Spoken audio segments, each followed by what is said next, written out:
Happy New Year's, everybody. As I film this video, it is now January 2024, January 1, right? And so this video is not about New Year's. This just happened to be a day I'm filming it. Instead, I want to talk about something philosophical.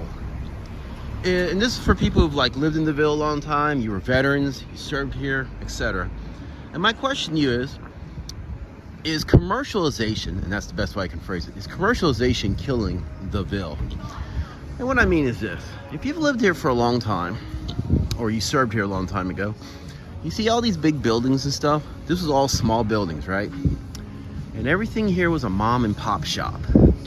The restaurants you knew the owners personally. Yeah, a lot of times you knew the owners, knew their history, all kinds of stuff. Mom and pop shops, right? But as you can see here, in the last few years, things have been changing in this area. You've got franchises moving in, like Curry House. It's a small franchise across Asia, but they moved in this area. You got Cafe Pasucci. They've moved in. And as I'll show you down here, you're gonna have other franchises that are now moving in, especially in the coffee shop area. And you know, in a way, there's no wrong or right answer to this. But here's the thing: if you like supporting small businesses and stuff, it presents a problem because a lot of your small businesses, especially in the cafe coffee space, they can offer really good products, just like these chain cafes can and restaurants.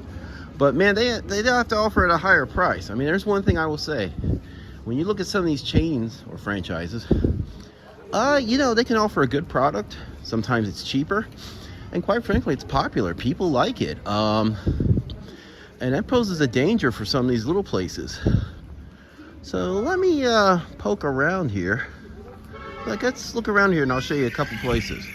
We'll go through this back alley here. Have a little fun here.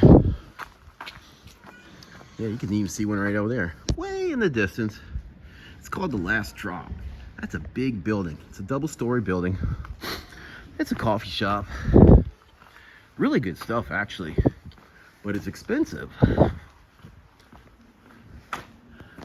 And by the way, I know taking the long route here is not for everybody, but for people who miss the old Ville, well, there's still some of it alive.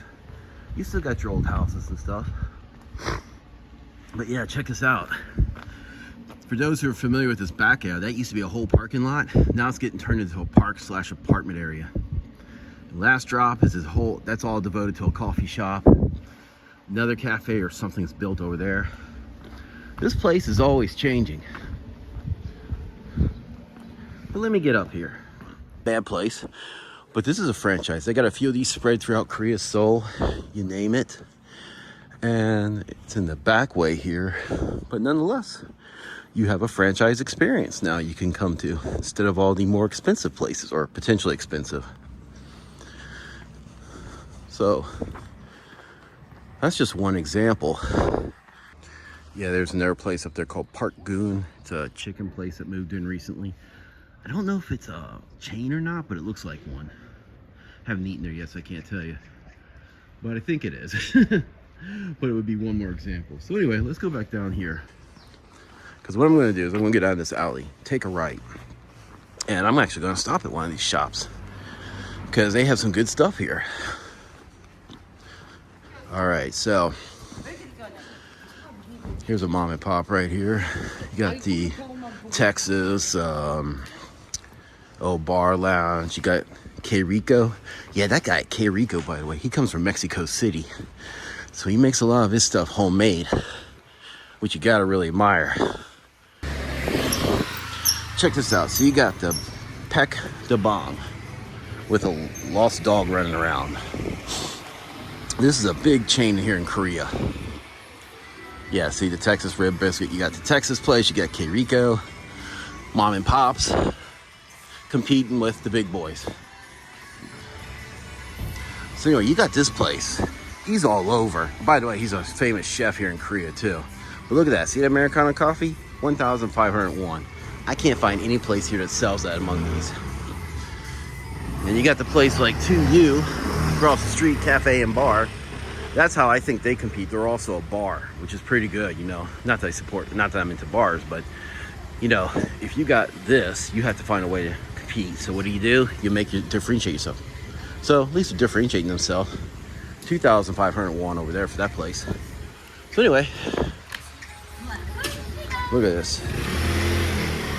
High coffee, 1,501. That's like $1 current exchange rate almost. Lovely menu. But I'm going inside. I'll be back. All right. So talking about unique stuff or good stuff you can get from these places. This is Bang Show. Bang Show. You can see it here.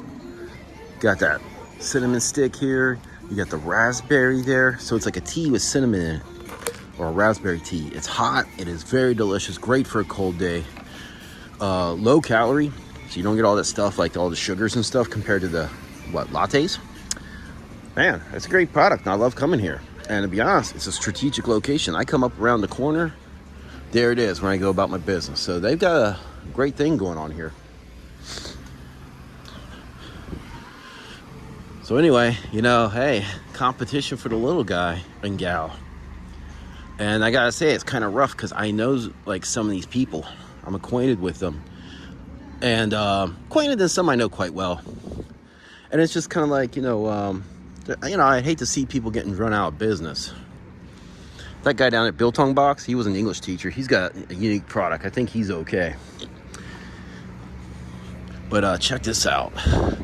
You know, the one thing that has always been a franchise, I should point out, is like your grocery stores or like convenience like 7-Elevens, GS25. That was always good to go.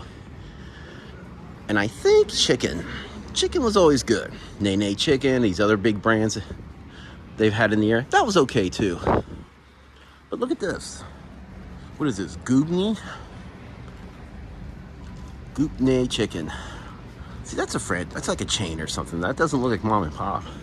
I've never heard of it, but it's a new one that came in a couple months ago. They got chicken and pizza. What's that gonna do for the people here? Coco Salsa. This is mom. They got two shops. One at, or at least they did. They had one at Brownstone and one here. This is a family-owned business. But I think they're okay for now. Italy Pizza, by the way, if you love pizza, this is my favorite place in Korea, actually, for pizza. It's a very mom and pop taste to it. It's the best way I can describe it, like something you find on your corner in America. Street corner, that's what it's like. Really good. But anyway, I just want to make this a quick video. So I'm going to show you one more place. It's Mega Coffee. And then, I'd like to hear your thoughts on this. And if you're somebody who's used to the Ville, hey, look at this video and see what's changing again. We got the Sakura restaurant and bar. Well, they're out. Yeah, you know this place. Businesses come, businesses go. By the way, look at this. This used to be like, what was it? The Zeus motel, like Love Motel or something. That got torn down. Now it's the headquarters building. We got Duffy's Club and the Crown, which is for rent, by the way. Man, it's crazy how business works around here. So quick, it's just come and go. So Giant, I think they've been in here for a while at least.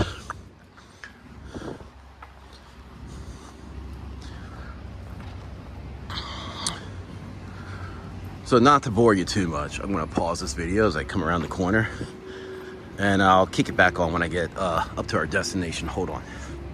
All right, finally, here we are at Mega Coffee. Now they're closed today, good for them. But you can see this is another one of those, Americanos, 1,501, big franchise in Korea. You know, they've got a lot of stuff. What is it, when you get like a big company, they, I'm sorry, I can't think of the word. Price for volume, so they can sell a lot of stuff at a cheaper price, which is hard for like a small mom and pop business to compete with. So, you know, it can be tough. Oh, Bride Republic, a good place too to go to. Personally, as I wrap this video up, I just want to say this. I think there's a happy medium. A lot of people want this stuff. They like these restaurants, they like these chains, they're happy to see it. But there's uniqueness too, like a place like this, Bride Republic, maybe even this Casa Burrito or something, that they can work together. But anyway, I'd like to hear your thoughts on this. So thank you all for watching this. I hope you have a good evening, a good year even. And until next time, bye.